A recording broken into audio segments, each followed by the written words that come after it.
The focus for the Global Media and Information Literacy Week is nurturing trust, a media and information literacy imperative. As part of activities for this year, there's a ministerial panel. The ministers have within their sight an issue they believe is capable of affecting the country, if not nipped in the bud. I must confess that the act and spread of disinformation in our polity gives me sleepless nights. Hence, any discussion on how to curb it gladdens my heart. Unlike misinformation, which could be an act of omission, disinformation is a deliberate act, and I repeat, deliberate act, to spread falsehood. That is what makes the work much difficult today. Firstly, my humble opinion, we need societal reorientation. Our societal reorientation should focus more on self-regulation. Let us know what we need to do online, and let us know that we are responsible. Whatever you release that is disinformation or fake news, don't look at only the personality you are tarnishing. Look at its effect on your country, your continent, and also globally. It's an opportunity for the Minister of Information to also weigh in on the recent security alert in the nation's capital, Abuja. Some media outlets and social media personalities are usually caught spreading unverified information on their platforms just for clickbait and the attendant monetary gain. Talking of clickbait, this may be what informed the spread of this supposed security alert issued recently by some foreign embassies in Nigeria. One would imagine that if indeed this kind of security alert was issued, it was for the attention of citizens of the issuing countries in Nigeria only. Suddenly, this same alert finds its way into the media, both new and traditional, thus creating panic in the polity. The key resolution of the panel is that the media must look at the wider implications of fake news on the society, the country, and the world.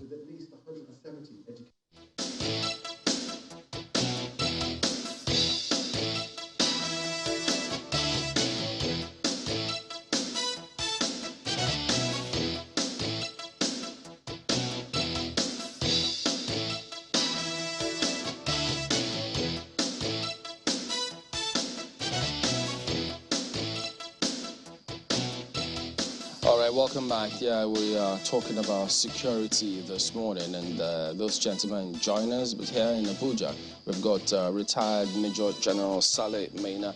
He is, among several things, which positions he occupied while in service. He was also a former Chief of Defense Research and Development for the Defense Headquarters. Good morning, sir. Thank you for coming on today. Good morning. Thank you, Chamberlain. Thank you, Mabe. Well, clearly, when perhaps we should even get your thinking about how this works, because when security alerts or advisories like this come through and they get to the public definitely will react in different ways. One of such will be caution, panic. But among security circles, how do they handle this kind of scenario? Well, as rightly said, good morning, viewers. As rightly said,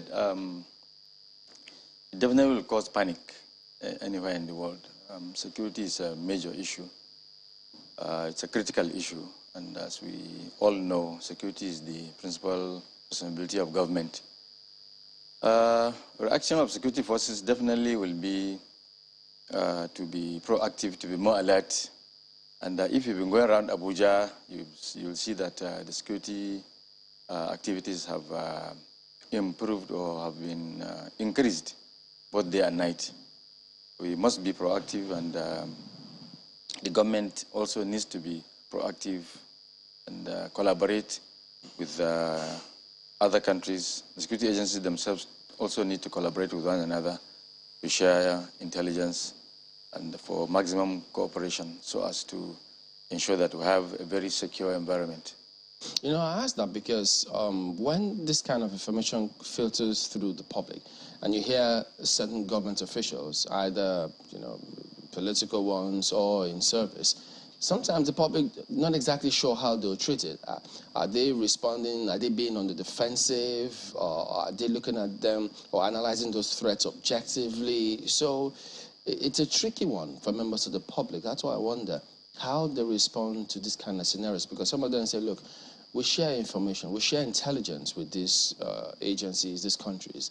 So if they had issues or reports like this, why didn't they come to us? Why do you have to go to the public to, quote unquote, cause some sort of panic? Okay, yeah, you have it's a semi-complex question in terms of what the security agencies should do, or as well as what why the other countries, or why the countries should go public instead of talking to the government, the host government or security agencies. On the first one, it's a little bit difficult because the governments, the security agencies themselves, like I said, have to be proactive, and the government officials, you see, that's what they call national interest. And in diplomacy, you pursue, you project, you protect national interest. Ordinarily, you expect the countries to collaborate with the host countries and tell them, look, off record, not instead of going public. But going public itself is projection or protection of national interest. But do they consider this, that's the security agencies here now in the country, do they consider this as going public? Because those countries usually warn their citizens. So if they put up the advisories for their citizens, is that tantamount to going public? Because what local media picked it and published it. It is going public. That's why you said local media picked it. So if it's within the controlled public, which is their own publics. Let's go to the fundamentals. Let's go to the basics. Yeah. Every country has major security, not major, has its peculiar security threats or security challenges, including the US. One will expect some collaboration, like I said, government to government, security agency to security agency. We have lots of collaboration. Okay? So that's one aspect. The other aspect is that the government itself, like I said, has their own interest that they project and protect. So they should have talked to the Nigerian government officials instead of going public, like you said. But you see, like I said, every country has security challenges. In this October alone, there have been more than 20 mass shootings in America, with about 40 deaths. Within this week that the United States issued this statement that we are discussing now, there have been at least 5 mass shootings in America, with about 13 deaths in Florida, California, North and South Carolina, Tennessee, Texas. So why didn't they issue such warnings to their own people? So it's in pursuance. There must be some national interests. Yeah, but General, how they respond to their own issue? It's their own. I think it should be their own headache. Yes. But for us here, the locals here, Nigerians will look at this in context of their own personal safety, and probably not comparing it with how maybe those foreign nationals responded to what is going on within their own country. So we will be looking into our own security agencies here. So their own job now will be to ensure they assuage frayed nerves or guarantee that, look, things will be good. But how do the public treat it if the government authorities are seen to be on the defensive? No, the government, like I said, the government is not being seen on the defensive. I'm not saying they are. I'm just saying if that's the way people perceive it. The government just goes to explain that, look, this is the situation, and like I said, we've gone proactive. And like I said, anybody going around Abuja would have seen some improvement in the security alert and security responses. General, because information, because you don't throw away defending national interest now, too. No. I'm a Nigerian, I live in this country. So I have to defend my country. But again, that doesn't mean why I shouldn't spread falsehood. There's some increment in the security activities. And the security agencies must be commended. for what they are doing so far. And that's why you and I are here. That's why we're in peace and relative peace and going about our activities. While they're dying, given their lives and the heat and the cold so they must be commended. But at the same time, the alerts the government, the U.S. government has issued and other countries, you don't just throw it away as falsehood. No, you must process. You must process them. Like I said here when I was here some weeks ago, information is a raw material for intelligence. So that information that they give must be processed. But you don't just throw it away, you react immediately. And that's why I'm happy that the federal government of Nigeria and all security agencies have acted proactively. By beefing up security, which is what a lot of people would, expect to see. Yes, but the government should also issue statements to reassure the public, not just false statements, real in response to the actions they are taking. Because this requires collaboration, it requires cooperation, both locally within security agencies as well as internationally. You see? And that's why a number of people were, sorry to interrupt you there, maybe, I don't know, it felt like they had poured cold water on their thoughts when, a certain statement was said to have gone viral about some alleged operation between the DSS and some military operatives somewhere around Trade Mall here in Abuja. But we are made to understand this morning that the police says that statement or that alleged operation is untrue. But for a number of people, that statement was a little reassuring that at least something was being done and maybe those who intended harm, had been caught or had been found. In this sort of scenario, I'm sure that sometimes when security agencies take certain reactions, do they weigh what the outcome or how that action will be perceived in the light of what, has been said or done? Yes, they do. The society today is very, very complex. And because the threats have increased, and it's the interest that led to the threats. So, and there are more and more interested parties. So, and it makes such things a little bit difficult to predict the likely outcome of such actions. But actions must be taken, either proactive actions or actions in response to a particular threat or scenario. I'm looking at how the DSS initially reacted to the statement when it went, viral, or the papers took it up. The fact that the US and the UK had issued, security alerts to their citizens. They said it was nothing new. In fact, at some point, we had had our own DSS warn citizens to be vigilant. There were possible attacks coming to certain areas of the country, even though they were working on trying to forestall it, but they wanted citizens to be vigilant. Why do we feel a little, why do we then feel on our guard when this warning comes from, will I say, embassies of other countries in our country to their own citizens? Isn't it something that we also do?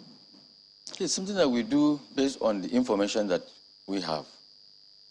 And it's better immediately one gets information, quickly alert the security agencies, alert the public to be vigilant, rather than being sorry when things have occurred. Because the collaboration, the cooperation of the public is very, very necessary. So that immediately something is seen or felt, it's reported. Yeah, but so far so good. The reaction that we have seen has been more defensive. We felt quite offended by the statement. Yes. If it is something that we do ourselves, why are we taking such strong offense at the manner in which this has come? Well, you see, earlier on I talked about interests. I don't want to go deep into it. But you look at the effects of the Ukraine war. A lot of countries took certain views that other countries may not like. I'm just making an example, a likelihood. And if you look at other issues, international the diplomacy is very difficult. A lot of things happen off record, which the public may not know. You see, So it's the national interest, in pursuance of national interest. Now, for this particular one, I didn't want to say it, but let me just say, 2015, we were told that Nigeria was going to disintegrate 2015. It did not. Said 2019, it did not. Now there's election in 2023. We're getting another major threat, or major information of major threats. So if you look at the trend, you'll understand probably why the reaction is the way it is. But like I said, you don't throw away any information you receive, because it could be true. Any information you receive, process. If it's not credible, you throw it away. If it's credible, you go through the process so that you can acquire whatever intelligence. All right, we also have another perspective in Lagos as well. Just a moment, General. Our colleagues in Lagos have got a guest and some questions as well. Go ahead, guys. Thank you, Chair. Right, I look the same way. Adekoya, I beg your pardon. Onyekachi Adekoya joins us this morning. He's a security consultant. Thank you so much for joining us this morning. Thank you for having me. Well, I know you have some reactions to what the General has said so far, but let's begin with your own perception of that information put out by the US and the UK. Okay, thank you for having me. I think there are different moving parts to this issue. The first is an issue of culture, security culture. The second part is the issue of security tradition, what I would term the taboo of security. When it comes to security, you don't talk about it in the open. So that's the perception of the taboo of it. And that has been perpetuated because of the system we have run. The system that is focused more on regime protection. So anything concerning security is shrouded in some form of secrecy. So you can feel security, you shouldn't see it, you shouldn't say anything about security because, for example, the security votes is all shrouded in a form of secrecy. So we don't talk about issues like this generally. If you look at the US that issued the advice, and that's not to say that what they have issued is correct.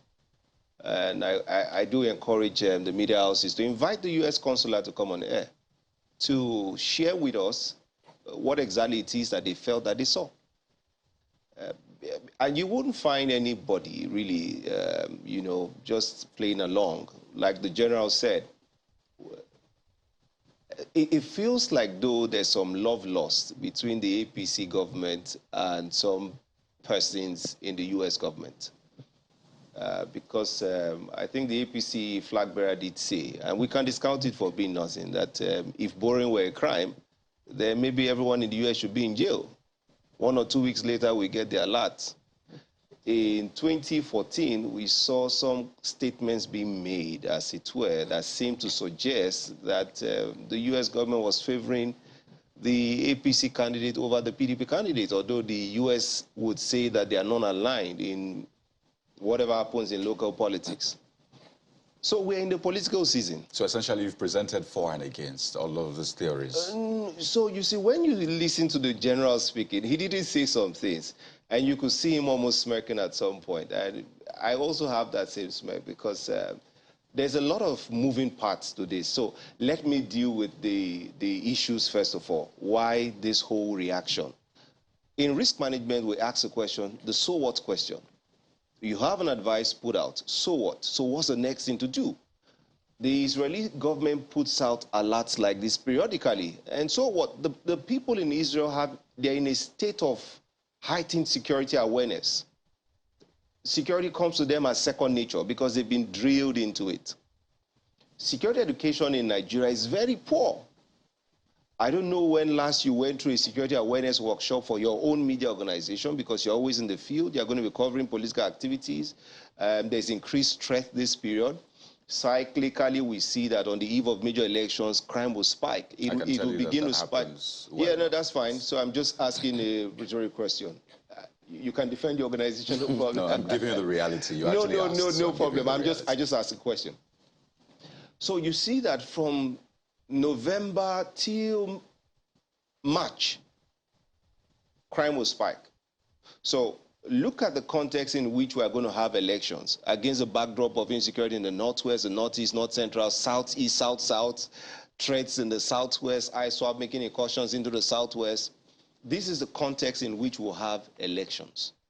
Always, or just this one? No, I'm even saying that we have come into this, you now have added to that layer of insecurity, election-related violence. Well, so insecurity will only get worse. I'm just coming, maybe some analysis to why the U.S. put out the advisory. Now, what do foreign missions do on the eve of elections like this? They are not sure if transition will be smooth, if there will be issues of post-election violence. You can rather deal with a smaller footprint of citizens than a larger footprint of citizens.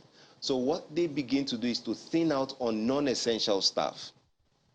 That's the issue of their own operation. So if the U.S. is angling towards that pre-election preparedness posture that they will take, and their pre-evac plans, then let them say that that's what they are doing. We can understand that's what happens every But there year. was specific, sorry, there was specific about Abuja. And it's not only the US government, the UK government. I even saw a report that says the Australian government is putting out the same.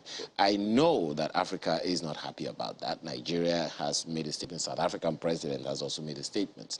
So if all these things that you have said, you know, what usually happens around general election cycles and all of that, is anything for us to go by?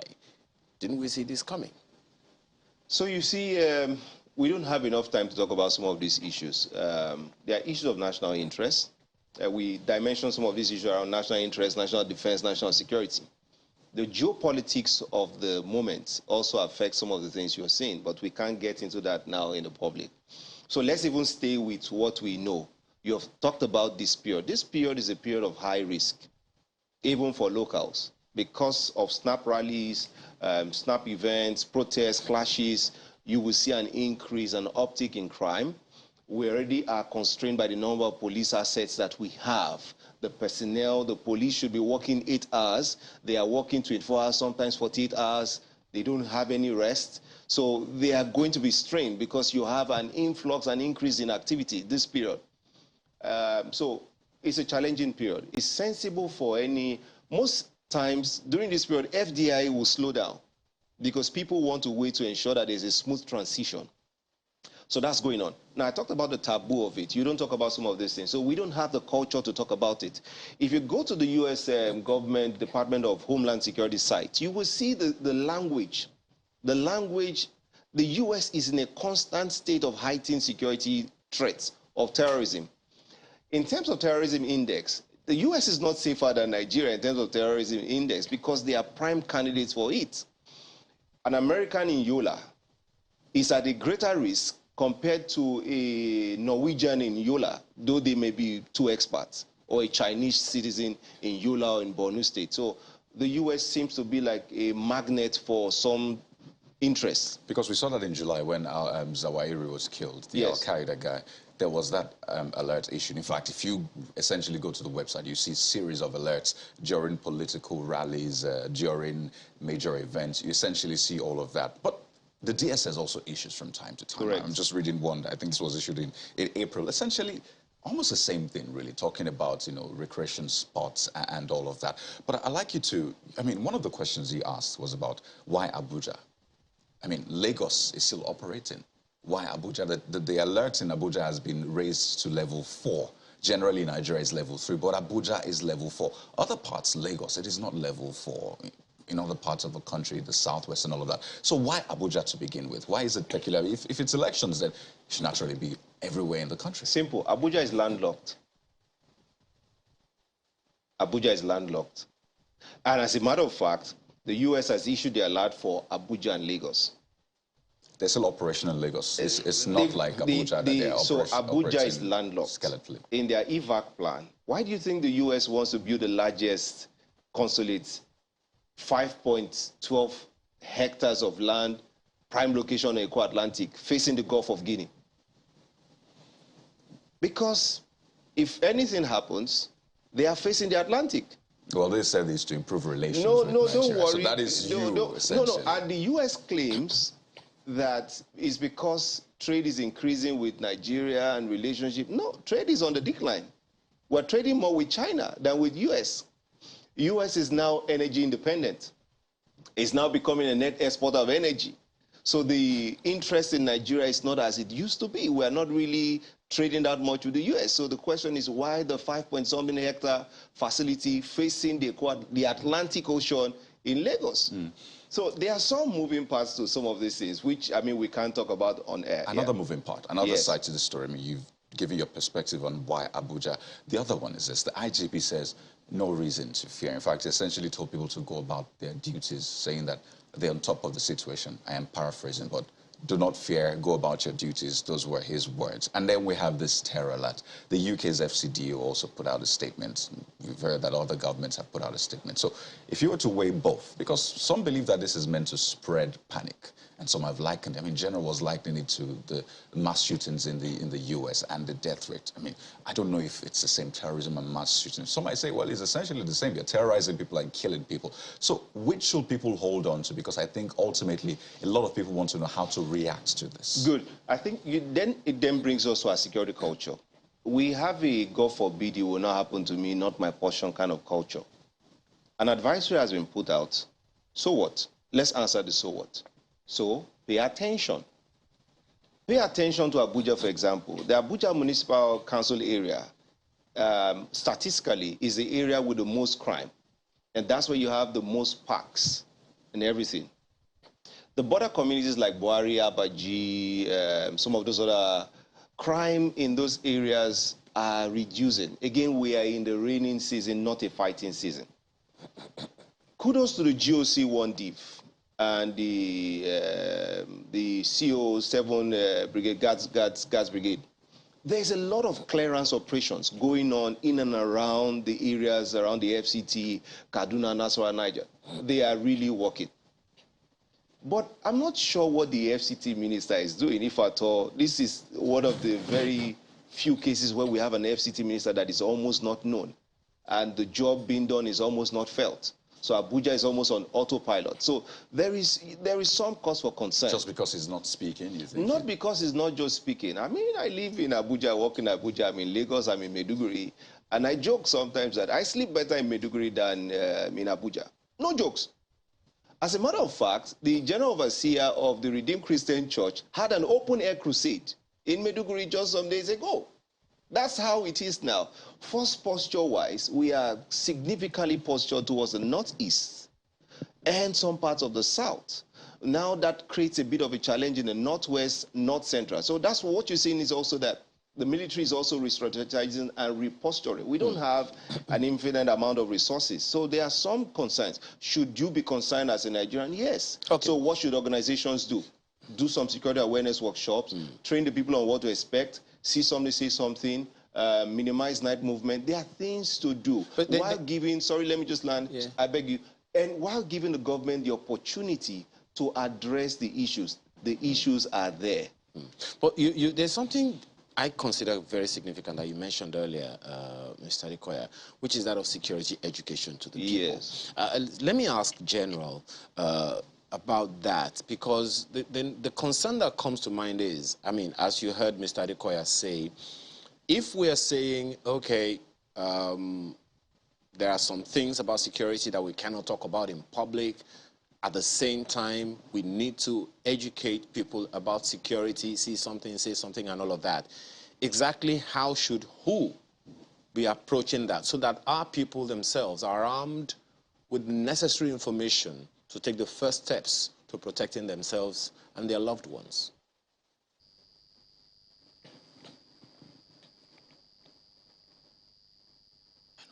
It's off. I can't hear him. Oh dear. Okay, well. Okay, the ways to go about it is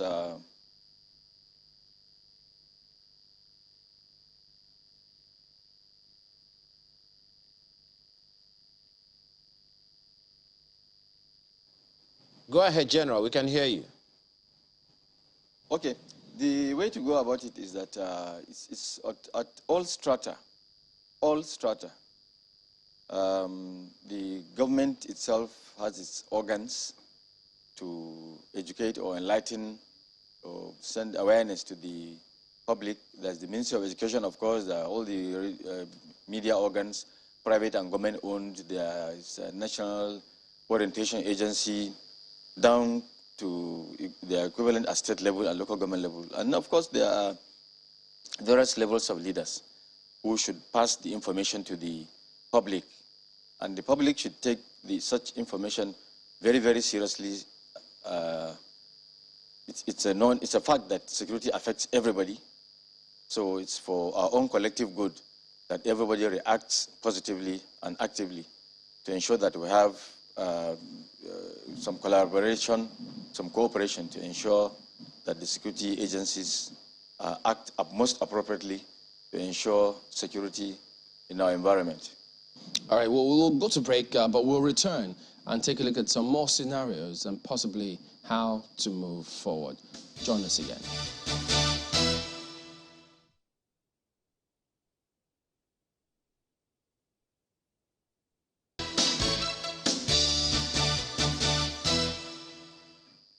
Welcome back to Sunrise. Well, General, what would you advise the citizens and the security agencies to do now? Because it's you've been there, so the way you conduct yourself in public, on the streets, on the road will be completely different. You have loads of information, experience about how these things have happened, so you don't expect regular citizens to behave in that way because you've been there. So their reaction, understandably, will definitely be different.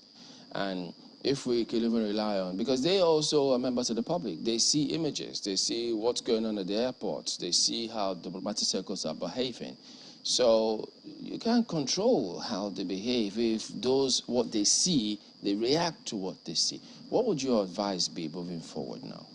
What I advise is maximum vigilance by all. Maximum vigilance. There's one advert, they say, if you see something, say something. So maximum vigilance. Nothing should be taken for granted. Anything suspicious, anything odd, anything unusual should be reported. And like we said earlier, the security agencies must be extra vigilant, and they should be proactive.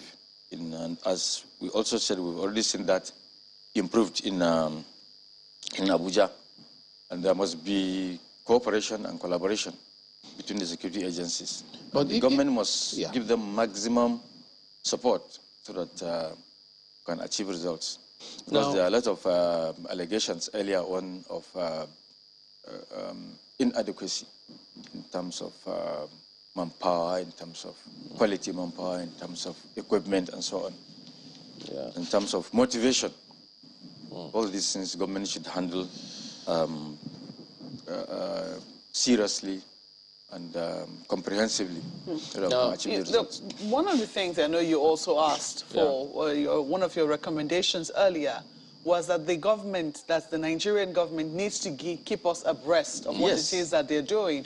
Who should be giving us that information, especially because this terror alert is very specific about the FCT and I think maybe Lagos as well? Who should be giving us the information which we need, and how should that information be getting to Nigerians? I mentioned them earlier. I said the heads of certain critical organs, like the Ministry of Information or Minister of Information. I mentioned National Orientation Agency, and I mentioned the equivalents at lower strata of government, like the state government, like the local governments. The information and the awareness must be timely, must be comprehensive, and must be convincing to the public so that they can react appropriately. Convincing. Not just yes, it's very important. I'm highlighting this even as you also emphasize the fact that we've seen a beef up of security patrols around here in the FCT, in Abuja and parts of the FCT as well. Some people will imagine that should be reassuring enough for citizens, that if there is a terror alert and they're beginning to see more patrols, that should be enough for citizens. Will you say that in addition to whatever it is that you're visibly doing, there needs to be that briefing also. Is that what you're also recommending? Yes, if there are developments, there should be briefings. You see, you don't make regular briefings if there's nothing to say. It could be counterproductive in the sense that it could create panic. Once you call heads of a security agency or ministry, invites journalists regularly for security briefings, and there are no developments, it could cause panic. Abuja has been in a heightened state of alert for a while now. I mean, since Kuje happened, I mean, even before Kuje happened, when Kuje happened, for some it was no surprise. For many others, it just showed just how vulnerable the FCT was, and the fact that such an attack could happen. And even as we speak, we don't know that all of the prisoners, all of the people who were behind bars have been brought back. I think a few of them were returned, but when you look at the percentage of those who were returned and vis-a-vis the percentage of those who escaped, you know that there's still a lot of work to be done, unless some work is being done behind the scenes and the media is no longer aware, or maybe they're not informing the media in that regard. But since that time, there has been some trepidation in the FCT and some worry. At what point would you say that it will be safe for, you know, for citizens of the FCT to be able to go about their business as normal? Well, security is not, I mentioned earlier that there's insecurity everywhere in the world. And you just heard the minister talking about the US, just like I also said earlier. There's nowhere that is completely safe. There are security challenges all over the world, and that's why you have the police all over the world, you have the militaries all over the world. So let's not, and then if you look at insurgency, let me quickly rush to mention about insurgency. From two perspectives. One is the intention of the insurgent, and the second one is how his modus operandi. The insurgent wants to take over government. One insurgent wants to cause panic. He wants to cause maximum destruction. He wants to cause fear. He wants you to feel that the government is unable to protect you. So, and then the second aspect is how does he do it? Attacks, killings, murder, assassinations, and so on and so forth. So while doing that, he has what is called initiative. He decides more or less where to act, when to act, and how to act. While you, the security agencies, or you, the government, keep being proactive. Or reactive. Reacting to his attacks and so on. I'm not saying it's an excuse, the Kuje prison attack. Many of such have happened all over the world, including even September 11. What I'm looking at, the question I asked is about at what point would you say citizens can, because it is not possible for us to continue to live in a heightened state of security. Where you have 100% security in any environment. Yes. That's no point. It is true, but what I'm saying is it is also not possible for us to continue, because what is going to happen? We already know that our economy is fragile as we speak. What you will find people doing is that they would avoid all non-essential places. Social activities are going to decline. Places that, you know, also serve as areas for entertainment, etc., these businesses will suffer as a result of alerts like this. Yes. So it is not possible that, you know, we can sustain this level of alert for the longest of times. At what point would you say that, you know, it will be safe? Or, you know, at what point can the Nigerian government say that they've done sufficient work to reassure citizens that it is okay for us to, you know, consider, even with caution, going to some of these other places that we might be avoiding for now as a result of, you know, the alert that has now gone viral? There's no particular point other than the briefings by government and government agencies. We just heard the minister saying that, and I pray it is true, that the statements or policies, statements or decisions taken by some of these countries led by the US is exaggerated or false. But like I said, we don't just throw away any information you receive. But there's no particular point that you can say, okay, everywhere is safe 100%. But we must collaborate, we must cooperate, we must share information, we must be careful, we must be cautious, we must report any suspicious activity or event we see. Well, General, if we say I mean, if the authorities say US, UK, well, they're part of the Global Five, they could be on the same page on issues like this, and so they raise questions. How do we then explain that of Bulgaria, Denmark, Ireland, who have also on the same page now with those countries saying, well, yes, indeed, this alert is real? I'm not saying it's not real.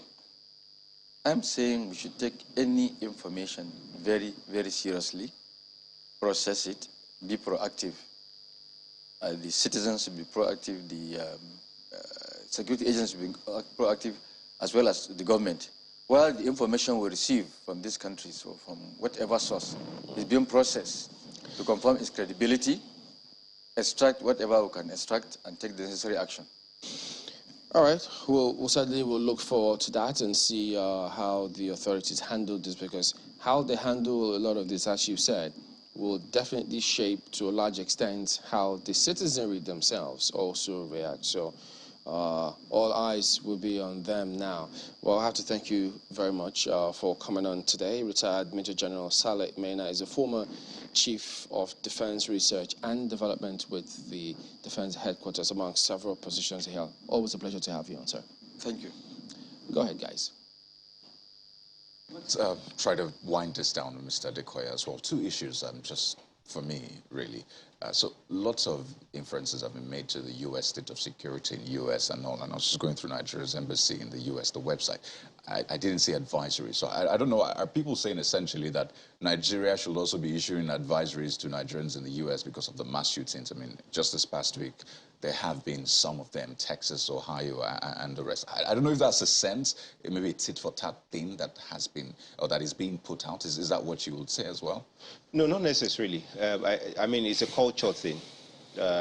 Security education is very poor in Nigeria. And yes, we should have our own national travel advisory or international travel advisory, as it were. So it means that for every diplomatic outpost, there should also be advisory put out periodically to Nigerian citizens to keep them safe. Understand that when you put out advisory, you're taking a precautionary approach, or we say out of an abundance of caution. We throw caution to the wind a lot of times in Nigeria, which is why we are here today. Someone once said, a retired DSS official said that Nigeria operated security on the basis of luck or the assumption that nothing will happen. But we must accept today that terrorism has come into our lexicon now in Nigeria, and you must prepare for it and keep the citizen in a drilled state. Now, the U.S. has a National Terrorism Advisory Board that puts out videos, trainings, a lot of resources to the citizenry on what to do in the case of an active shooter, what to do in the event of a terrorist attack. If you say we're to put out that in Nigeria, who will be responsible for that? Are you calling for another agency? Not an agency. There are agencies already. We have the NIA. We have agencies. So essentially, sorry, Kennedy. Yes. There's something you clearly said the other time about our security education culture being very poor. Very poor. So how do we begin to readdress that? Good question. You have to change the curriculum of the current setup that we have. So curriculum is very poor. And I think that the police, within our own context, should take the lead on this and have on their website. Remember the former IGP, the guy who worked, is he Ibrahim or so? When he first came to office, the first 2 weeks, he was putting out crime statistics in Nigeria, giving us data, but the data was making some politicians look bad or feel bad. So they stopped it. Police stopped putting out crime statistics. And we thought, oh, that was fantastic, that you can know where the crime is trending, you can know what is trending, and then research people can come up to find out the reason why those crime is trending in those places, and then there can be some policy around there to address the issue. So we must change our tabooist approach to security and follow a proactive, advisory-based approach to security. In any case, our 2019, I think, National Security Strategy revised hammers a lot on human security. And if you're going to do human security, security education is very, very, very, very important. That's quite interesting, really. And perhaps just to also get this angle of the story. So we've seen the South African president also saying that, well, this situation is unfortunate, that he expected that the government of the US will have at least maybe reached out to the South African government to let them know that this is what's going on, this is what we're doing. And we've seen collaborations time and again. I mean, Nigeria essentially buys platforms and all of that from the US. We spend lots of money. The Super Tucano is one very big example. We've seen partnerships as well. You recall the 2020 incident, the American citizen who was abducted in Niger, and then there was partnership with the Nigerian government, Nigerian government, and he was rescued and all of that. So essentially, there's been that call for collaboration. I know that the general talked about it. I don't know what kind of collaboration you think we can have from here, because it looks like it's now a bit political. The governments are saying, are you trying to make us look bad, or are you trying to stampede our people, cause panic? So can there still be some sort of collaboration in this light? There can be. So it's a matter of interest. Now, in the geopolitics of what's happening today, I think that we have to look at the other picture. There may be some other moving parts. Ghana just decided to go gold standard back, to tie its currency back to gold. Whether Nigeria wants to go that way, we don't know. If Nigeria wants to join BRICS, that could affect relationship with the US. So there are a lot of moving parts. Or if BRICS allows Nigeria. If BRICS allows. Now, you saw this Saudi prince in SA. Next thing is that the South African president saying that the Saudis want to join BRICS. So you can't just take some of the things you see at surface level. There's a lot of politicking, international diplomacy going on. If you say we're collaborating with the US, no, I don't think we are collaborating very well with the US, or the US is collaborating very well with us. The Super Tucano you talked about, what they sold us was not what we particularly need. Some of the capabilities that we need were stripped out of it. So, that's left for the government to say, what the issues are. We've tried to get loitering munitions for a long time, and we understand that the US keeps blocking purchase of certain critical equipment because of the Leahy law. Ukraine, in its own right, is not a particularly more human rights friendly country than Nigeria, but Ukraine has gotten almost $17 billion worth of American, very advanced systems. So it's a matter of interest, really, not a matter of human rights law, if you were to ask me the way I see it. So, again, so Nigeria has put itself in this position. We don't have R&D for defense. We are not, so, I mean, we are... I mean, we have DICON, we have the rest. DICON is in a state, so collaboration is not there. And even the guys in the DMI, NIA would tell you that the US would only share what it feels favors its own national interest best. It's not like they're sharing information. What's the grounds of the issue here? We have asked, we have spoken internally. Was there any communication between the US and our own, the platforms and the channel they're licensed? Would you say there was? The guy said there was not. So the US blindsided the government, basically, and put out the alert. In my place in Ogere, it said that if you say, Ajekilano, Omokularo, you say, what's the connection? So people have to translate that. So let me, you say the witch cried in the night, the child dies in the morning, you say there's no connection. So if the government is spooked, it's because it's saying, hey, is there something we are not aware of? Because we're in an information age now. There's information warfare going out there. There's also social engineering by misinformation, disinformation. You also have even bots complaints of bots on Twitter, on Facebook. We saw the Arab Spring and what fuel did. So you have every reason for the government to be spooked. Remember, Twitter just came out of a long ban. We saw what happened with the U.S. elections as well. the U.S. election and the claims of Russian interference. So you can't just leave things to chance. And, I mean, it's a lesson for everyone in international diplomacy. Before you put out something out there, speak to the channels, don't blindside them. If you are strategic partners, as it were, you collaborate and you address the issues. You know, some of these things, it sounds very, very, very interesting because, as you said, it would seem like sometimes it's just rocket science. But then when you, I remember, I think, which prime minister was coming to Nigeria and made some very flamboyant statement about the country, and then you came and shook the hands of that same president. I'm wondering how that plays out. It's not just in my place. However, just one more interesting conversation around something that we're all aware of. this Naira, new notes thing. Yes. There's a connection to security as far as the CBN is concerned. The CBN governor, for instance, said, and I quote, the CBN is convinced that the incidents of terrorism and kidnapping will be minimized as access to the large volume of money outside the banking system used as source of funds for ransom payments will begin to dry up. First of all, what do you make of that? Do you see it denting the image of money kidnappers and ransom payers? That's so is it that when they print the new, redesign the currency, kidnappers will say, okay, no, we prefer the old currency, pay us in the old currency, or they won't collect ransom in the new currency? No, it's in terms of mopping up the already available funds. What does it do exactly? Currency in circulation is about 3 trillion. Money supply is about 48 trillion. You want to reprint 3 trillion to achieve what exactly? I mean, people may start collecting ransom in dollars. So, I mean, it doesn't change. So, let's leave out the politics of, I'm an economist by training, but we're not speaking macroeconomics here. I don't want to go into, I can't see the rationale for what the CBN has decided to do. Maybe there are some other things that the CBN governor is looking at that we cannot see, so I would not want to speak on that currently. But I don't see how it impacts on security. I don't see how. Because the issue of ransom collection is just straight on negotiation. The people who are paying this ransom would cash the money from their banks and go and pay the ransom. And then the people who collect the ransom would, in that same currency they are paid, procure from the markets. There's an entire value chain. You saw the busing of people who supply drugs and everything.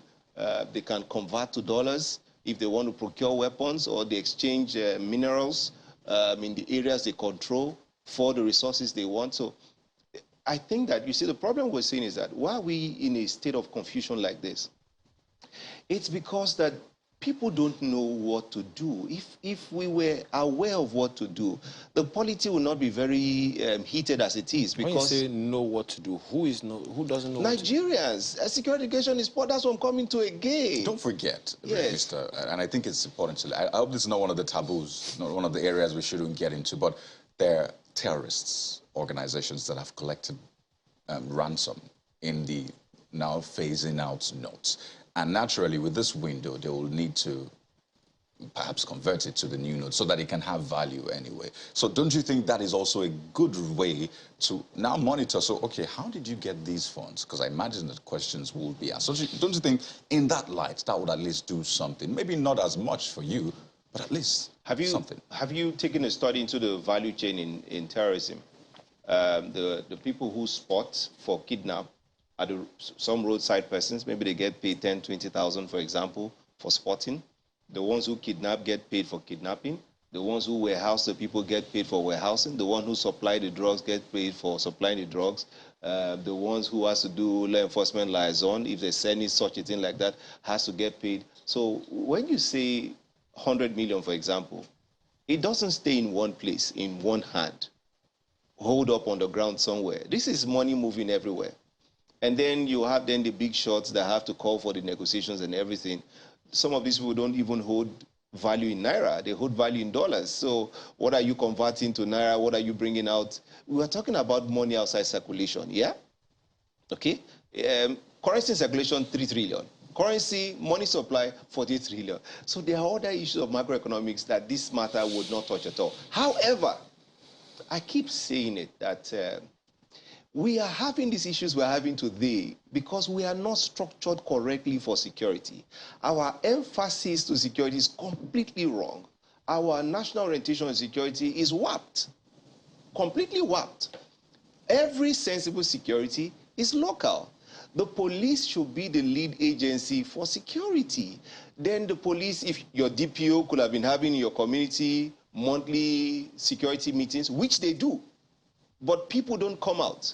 So those education, if you have state police, better force, all the major political candidates for 2023 are all talking about restructuring of even the policing structure. Okay. So there are a number of issues that puts us in this precarious situation, puts us in a bind, and even the government is not as very fierce and forceful in their statement like South Africa, because we still want to procure some things from our own national defense sector is in the toilets.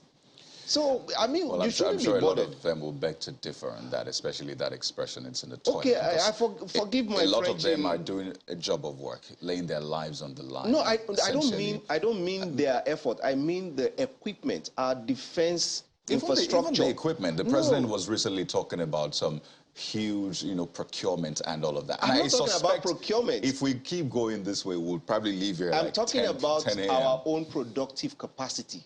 It's in the toilet, not the people at all. Because are you referring to DICON and the rest? Because DICON is again, you see a lot of them working on drones and all of that. Perhaps another expression, maybe not in the toilet. We produce 60 ABT aircrafts in 1986, 1985. Nigeria was projected to become a major player in the aviation sector in Africa. What happened to that productive capacity? We could have gone all drones. Look at Iran supplying drones to Russia with all the sanctions. The best scientists for the US government, in missile system, in drone systems, a lot of the bright minds they have, they are Nigerians. We have to run. Well, Mr. Adekoya, they're not in the toilets. They're not where we want them to be. Okay, toilet reverse, please. Thank you very much. Oyekachi Adekoya is a security consultant. Thank you so much. Thank you. Truly, truly appreciate your time being here this morning. We're back after now. Please stay with us.